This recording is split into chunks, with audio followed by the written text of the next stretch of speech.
Are you ready to upgrade your steak and peppercorn sauce?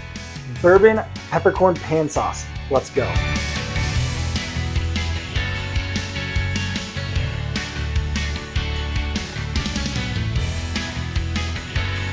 What's up, everybody? Welcome to Chronicles of a Chef. I'm Scott Hamilton, and today we're going to take your classic peppercorn sauce and your perfectly cooked steak to the next level by doing a bourbon peppercorn pan sauce. Super easy, very simple to make. Knock it all out in like 2 pans, minimal prep, don't have to do a whole lot of chopping, and you get beautiful stuff like this. Let's get cooking. Mise en place was super simple. I cubed up a half a stick of butter, got my herbs out, got our peppercorns ready to go, kind of pre-portioned and pre-measured some things. I salted our steak, and we're gonna pat it dry before we hit it with some more salt. This has been sitting out for about 45 minutes to an hour, and we wanted to let it kind of come to room temperature, at least that surface, because it's gonna help give us the best possible crust for it. Our pan is getting warm, which is perfect. Tablespoon or so of peppercorns, and we're just gonna kind of toast these. We want the oils to release, we want them to start to soften a little bit. So we're just looking for a nice little toasting, but peppercorns can burn. So we're not gonna add any pepper to our steak because that will burn on our hot searing that we're gonna do. In a pan over here, I am going to start to bring up and a very low heat. I have a half a cup of half and half. I'm gonna go right in there with that. Perfect. And then we are gonna do half of this packet of bone broth. There we go. Oh yeah. Just kind of add that in. This is a beef bone broth, so that we have a nice rich sauce kind of a deal. The other half of this is gonna go in our bourbon, which I have a third of a cup of bourbon here. It's Beehive Bourbon. I love all their spirits are super good, but their bourbon has been one of my top choices recently. I've been loving cooking with it. It's been phenomenal. We're already starting to get a little bit of fragrance in here, which is great. We're just gonna kind of keep them moving. I want those oils to kind of start to release. I want the peppercorns themselves to soften up just a hair, just so that when you're biting into them, it doesn't break a tooth or anything. We want to start that relaxing process so that they can just seep the rest of their oils into our sauce. And then these will be in the pan, the oils will be in the pan, and that's gonna help season our steak. Give this a little whisk. You do not have to use half and half if you want to use some heavy cream, if you want to use regular milk, that's all perfectly fine. We just want it on a real low temperature. We don't want to scald the cream or milk. We just want it to kind of steep everything that we're gonna put in here. Oh yeah. Ooh. We got these good to go, so we're going to go ahead and drop them all into our cream, and we want to get as much of those flakes and everything out because, again, they're going to burn. Salt's not going to burn, but the pepper will burn. So you don't really want to pepper your steak before you sear it on a cast iron skillet. On a grill, it's different because you're getting different grill marks. It's going to cook slightly differently, but when you're doing a sear in a hot pan like this, you want to make sure that you are minimizing the chance of burning it before we can get great caramelization. Now we're going to crank this pan up to as high as I can go and still have minimal heat on this side. Oh, look how beautiful that's going to be. Perfect. While this is heating up, we're going to go ahead and pat down our steak again. So as you can see, it's starting to glisten. We're getting all that moisture out. You need all the moisture out. I know it's counterintuitive. You want a nice juicy steak, so you're like, I don't want to lose any of that moisture, but we got to get the moisture out of it so that we can have a good hard sear. Any liquid, any sort of moisture on the outside of this is going to prevent us from creating a really good crust. So that's why we want to salt it beforehand. Let the salt kind of bring out some of that moisture from the surface. And then we can pat it dry. And if we need to add more salt to it, we will just before we throw it in the pan. But we want this to be nice and dry. There we go. The steak was $11. I found it on sale and I was like, well, I know what I'm cooking tonight. I'm using avocado oil. You want to make sure that you're going to use an oil that has a really high smoke point to prevent it from burning and smoking and doing all that fun stuff. We're going to go ahead and hit it with a good amount of oil. And we want that oil to heat up before we put our steak in there. Build the flavors and everything. I've got some rosemary, some thyme that was dying, some sage, some tarragon. I just got a bunch of herbs that were on sale. We're talking like $1 package kind of a deal. Just gonna drop these guys in. Whoop. Let those start to cook up, release their oils. we're gonna go ahead and throw in our steak. Really nice and hot. It's smelling phenomenal. We're gonna go ahead and throw all these herbs right on top. Yep. That when you're doing this, you want your butter cold. There's two reasons. One, it's gonna prevent the butter from burning.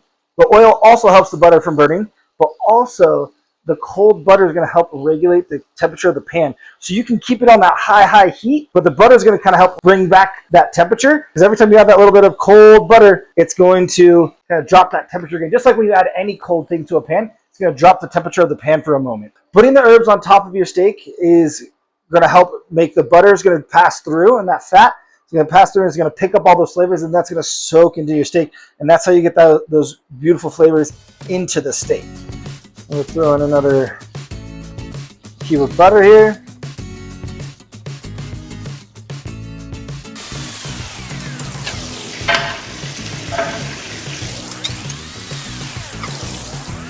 We're gonna move the herbs off over here. We're gonna go ahead and give this guy a nice flip. See how we're looking. Not too shabby. I'm not upset with that. Hit it with some salt. Get these guys back up there.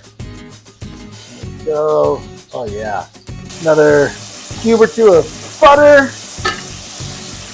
Start giving ourselves some good basting. Now the reason why we tilt the pan when we're doing our basting is, one, it helps keep the butter coming back to us, so we have a good easy way to scoop it. But again, it also is going to kind of control that pan temperature. There's all sorts of different ways that you can control the temperature of the pan without adjusting the heat of the actual stove. When you're on a gas stove, how close you are to the flames is going to adjust that heat. So you can be up here working. Here I'm on this induction, so I need it a little bit more touching so that we're keeping that heat. But, oh yeah.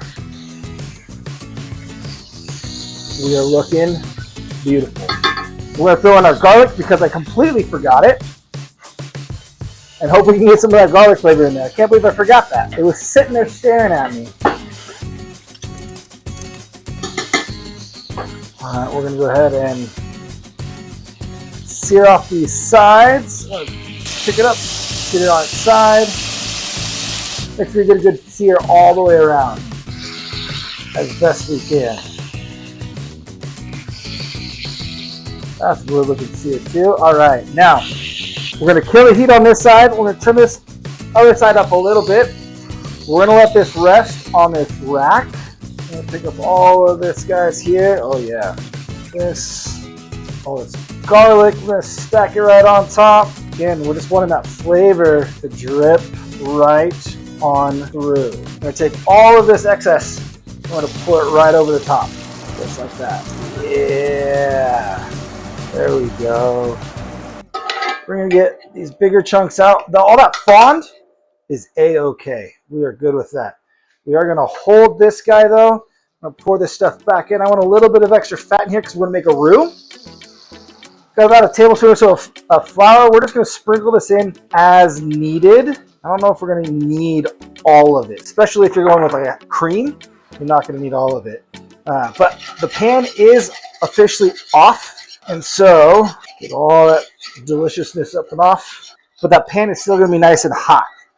I'm going to add a little more flour. We're not looking for like your traditional full-on thick pasty roux. I just want some flour in there to kind of bind with the oil and give us a good stabilization for this peppercorn pan sauce that we're going to make. Our half and half is reduced by probably about half, which is great. So I'm going to kill the heat on that.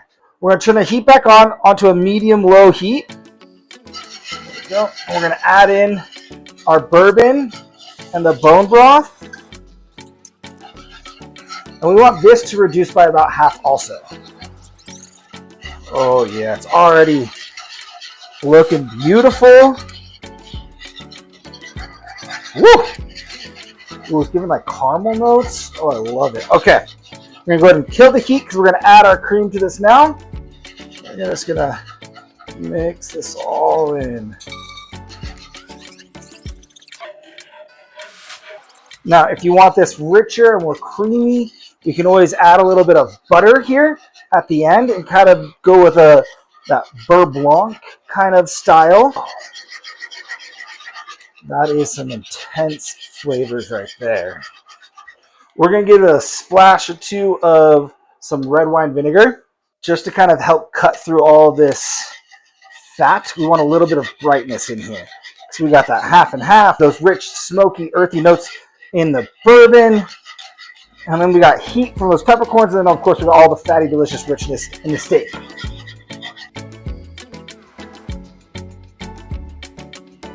Ooh, the bourbon's really strong. Not a bad thing. That peppercorn comes in and gets you real good. We're going to do just a touch more vinegar because I am going to add some butter. I think that butter is going to help kind of bring in a good richness to this. Pinch of salt. The reason why I switched from this pan to here is because this is nice and spread out. So any reducing we want to do is going to go a lot faster because of the surface area that we have to reduce everything down. That is beautiful. I love the way it coats the back of the spoon. That's like perfection. Look at that. If you don't want to use bourbon, you absolutely can use red wine. You can use apple juice. You can use all sorts of things. And we're just going to throw one little cube of butter in here. Kind of melt that guy in. Kill our heat again. Let that butter just really do its thing. Oh, there we go. All right, let's see how we're looking. Oh, that's a beautiful, beautiful little coating right there. Yes. The bourbon is there, but you don't feel like there's the alcohol. It's all that flavor. It's that woody, that smoky, that oakiness that's there. It's going to go great with this steak. All right. This has rested long enough, so I think we need to get cutting into it and get eating. All right, let's get cutting into this deliciousness. Go ahead and shake off all those herbs. Oh. All right, let me go ahead and just give ourselves a cut through the middle here. Oh no! Overcooked it. It's okay. It's gonna taste delicious with everything that we've done. It's gonna be okay. I didn't let the pan heat up long enough. So the one side, that first side, it's really good though. That first side sat and kind of steamed longer than I was wanting it to. The way that we seared the second side, that time is really how it should have been. But I was impatient. But it's still delicious. Let's plate. Like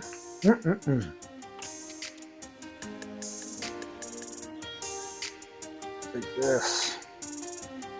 Fan it out a little bit. If you don't want the peppercorns, but you want all that flavor, put it through a spine mash strainer, and you have a smooth, luxurious sauce that's phenomenal. We're gonna go ahead and just pour it here, just a little bit. And we'll raise the outside edges. Oh, yeah! And look at that beauty. I think it's delicious.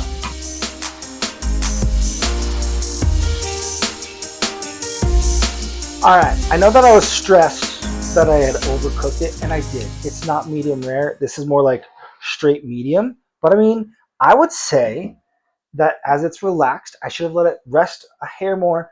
I still stand by my critique that I needed to let the pan heat up, and that's okay. But I think we need to eat this all together now so that we can just enjoy this happiness. That's ooh-wee.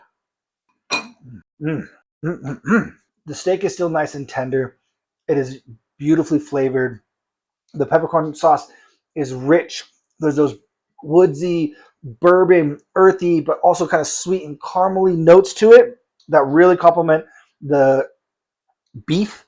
And this peppercorn is like the perfect spice. You get little pops of heat. They've softened up just enough that there's a little bit of a crunch, but you can chew through them. And every time you pop down into one, it just explosion of flavor and a little bit of heat. And then the cream and the butter and that bourbon, all those things kind of help tone down it. The vinegar was just the right amount to kind of cut through everything.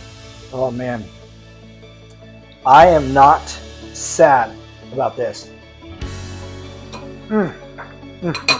Thank you so much for watching. Like, subscribe, do all those fun things. We'll see you next time.